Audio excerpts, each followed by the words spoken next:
Are you ready to stand out on Instagram? It's time you audit your bio.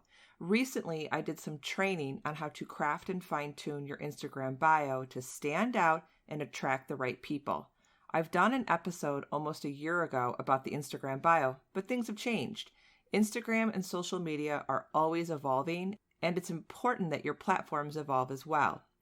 I also want to remind you that I offer Instagram coaching. I work one-on-one with clients to help them narrow their Instagram objectives, fine-tune their bio, nail down their 3 brand pillars, and map out a content strategy that fits their business and brand, and it's priced just right.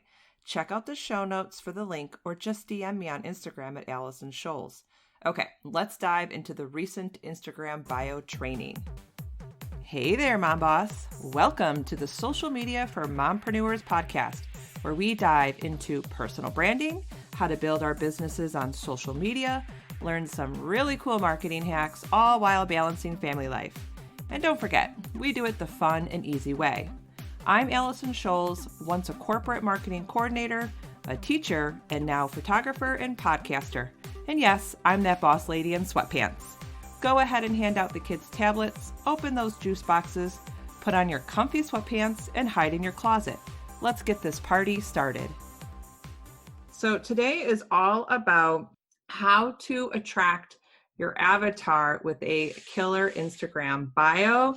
And then, of course, I'm going to jump into Instagram categories. This is to help you stay relevant and consistent in your feed so you can show up for your audience. But before you can show up for your audience, we need to attract our ideal audience or our avatar. And the way to do that is with a clear, killer Instagram bio. But before I dive into the 5 essential elements that I believe you need in your bio, I want to just quickly talk about Instagram. And Instagram is a relationship building platform. We need to understand that we are not on Instagram to sell.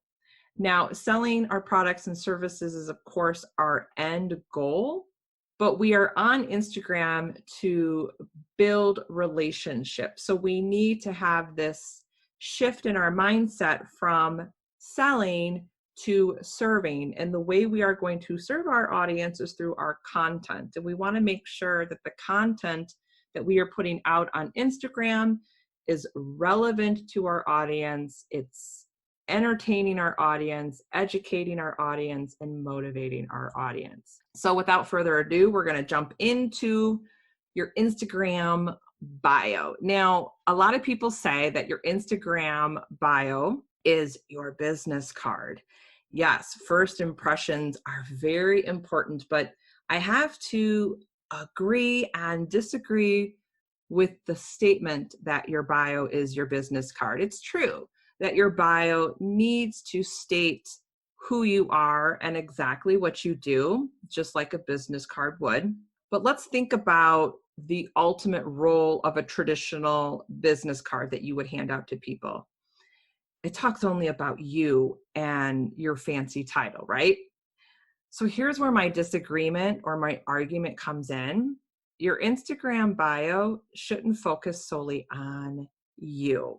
In my opinion, it needs to focus on who you serve and what's in it for them. That is really where you are going to attract the right people to you. So now that you know the ultimate role of the Instagram bio, now we can jump into the 5 elements that you need for your bio to shine. So first and foremost, I think most people know that you need a really good profile picture, but I'm just going to make sure that I say it. So that is the first essential element, is you need a professional profile picture. Why? Because when someone comes to if they like, let's say they see a post come across their newsfeed and they like it and they click on it and they want to see your information, your feed, the first thing they see is your picture. So I think it's really important that you need a picture of yourself. I don't care if you have the most amazing logo or you have the graphic with your tagline. let's go back to the whole purpose of Instagram. It's relationship building platform. So it's very hard to build a relationship with a logo. People want to see the person behind the brand. They want to see your face. And you need to do this with a professional headshot. Now, don't worry. If you don't have a professional headshot, it's not in your budget to get one, this can be accomplished with your cell phone. My best advice is to use your cell phone, put it in portrait mode, face a window. You want natural light, or ask someone to take a picture of you, and make sure you look your best. Okay. I know a lot of us may work at home in our sweatpants and in our mom bun. That's how I mainly work, but I want to be professional in my Instagram bio when I am initially attracting a new person to me and my business. So make sure that you look your best, have your phone in portrait mode, and take that snapshot and update your profile picture to a professional shot. Okay, so I'm off my soapbox on that one. We're going to move on to the rest of the elements, but I really wanted to make sure that I reiterated that you need a professional photo of you, because you are the person that represents your brand and your business. All right, number 2 is the name field, and you'll see on the graphic there that I circled mine. I'm using my Instagram bio as an example here. Now, we know that Instagram is always making changes. So there has been a recent profile update. In the past, I used to use keywords in the name field to optimize searchability. But now people's names show up in the DMs. So before, it was the username that would show up in DMs, but now it's the name field that shows up. Remember, Instagram is about building relationships. So I think it's really impersonal, and it's harder to identify who we're talking to if your name is not in the name field. So it's best to help people discover your account by using the name that you're known for. And here you can see that I used just my first name, and I still used a keyword. So I have Allison Podcaster. You can certainly use your name, excuse me, and a quick title. Now, I will warn you that the name field has a max of 30 characters, and you can only change your name twice within 14 days. So just be well aware of that change that's happening right now. So that is the second element, is your name field. The third element I think it's important to have in an Instagram bio is right away come out with a credibility or an authority statement. And what I mean by this, if you've ever been published, or if you're a public speaker, or if you've been rated as like the top 10 or even the top 100 podcasts, put that in there. That builds your authority. That builds your credibility. And if you're not there yet, that is okay. I'm not in the top 10 or the top 100 podcasts, but putting a statement out there that I host the Social Media for Mompreneurs podcast, I believe that builds my authority, that builds my credibility. So I think it's important to have a statement, but if you're not there yet in your business, that's okay. Just keep it in mind to add it down the road. All right, number 4, I think it's imperative. This is where we go back to your Instagram bio is not just about you. Here is your opportunity to tell your audience exactly what you do in one sentence. This is how you help your audience. This is where they learn what's in it for them. So I think you need an I help statement, one statement. And here's the format that I think you should use. I help, who is your ideal audience? 2, what's the problem they're having? 3, using or by, what is the solution that you deliver? So here's an example. This is my I help sentence. I help mompreneurs grow their online presence using branded photos, creative copy, and content. You know exactly what I provide, what I do in one sentence. You know exactly how I help my ideal audience. A lot of people want to just list everything they do. They think everything they do needs to be in their Instagram bio. The problem with this is you will actually confuse your audience and they won't work with you. You need to get very, very specific in one sentence. Now, you might do other little things within your business. They will eventually learn that. But what is the one big thing that you do? What is the one thing that you want to be known for? Put that in your I help statement. I think this is hands down the biggest thing that you need in your Instagram bio. Let's move on to number 5. This is something that I see that is left off. It's like a cliffhanger. If you don't put a call to action or your CTA in your bio, your audience really doesn't know what to do. We need to be told what to do.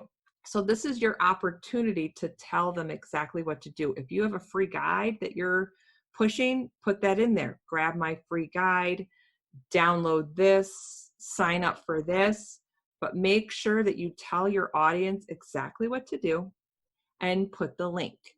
Now here's a note. If you use Linktree, and I know a lot of us do, I do, it's imperative that you only put a few links in there.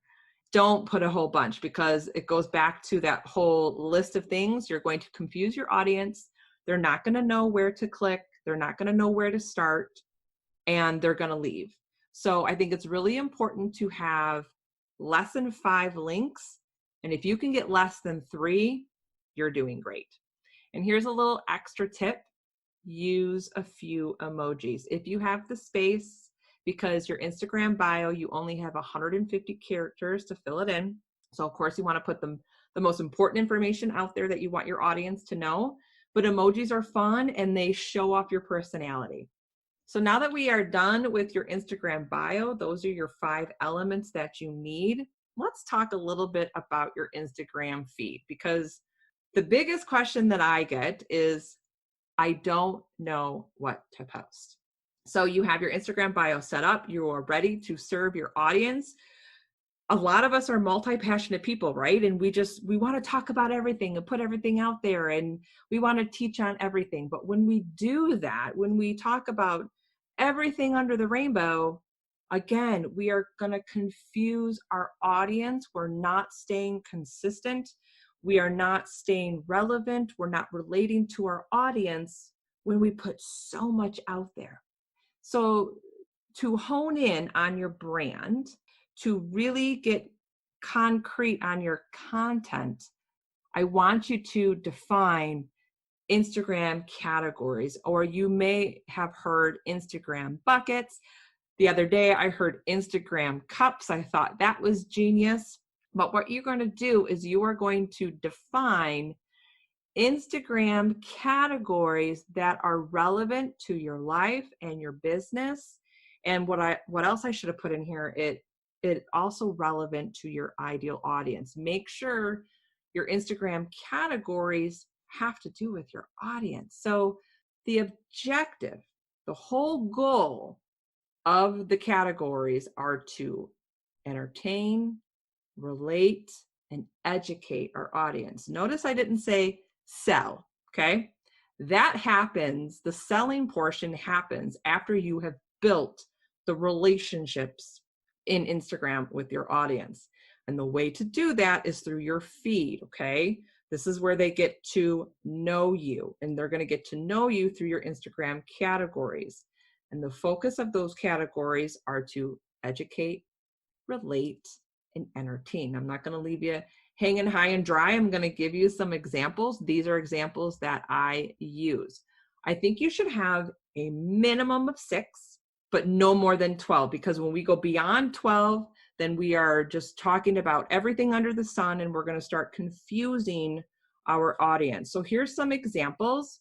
You can have an About Me category. This is a great way to stay relatable to your audience, reintroduce yourself to your audience.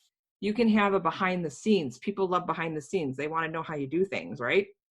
An inspiration, benefits, mom life, my why, gratitude, highlight a product or service, vulnerability, etc. Now you notice these are very generic. Why? Because you can apply these categories to any niche. It doesn't matter if you're in fitness, skincare, coaching. Take these categories and apply it to your life and business. Now, I know this can be a struggle. This can be overwhelming. And I know writing captions for Instagram can be debilitating. So what I have done is I have created caption templates utilizing these categories that I gave you today. And I have a free download for you. It's the caption templates for social media. I have 12 of them. I include these categories in there, and they are almost a fill in the blank caption template, so you can apply it to your business, you can apply it to your brand and put your own brand voice in there. I hope this helps you become more consistent on Instagram, and it helps you post easily and you can attract the right people to you. And I hope you guys have an amazing day, and I'll see you on Instagram. Thank you for tuning in today. If you loved today's episode, then please head over to iTunes, social media for mompreneurs, and leave a review. Your review helps grow the show. And don't forget, head to bossladyandsweatpants.com to grab all my freebies and hang out with me on Instagram at Allison Scholes. I'll see you soon.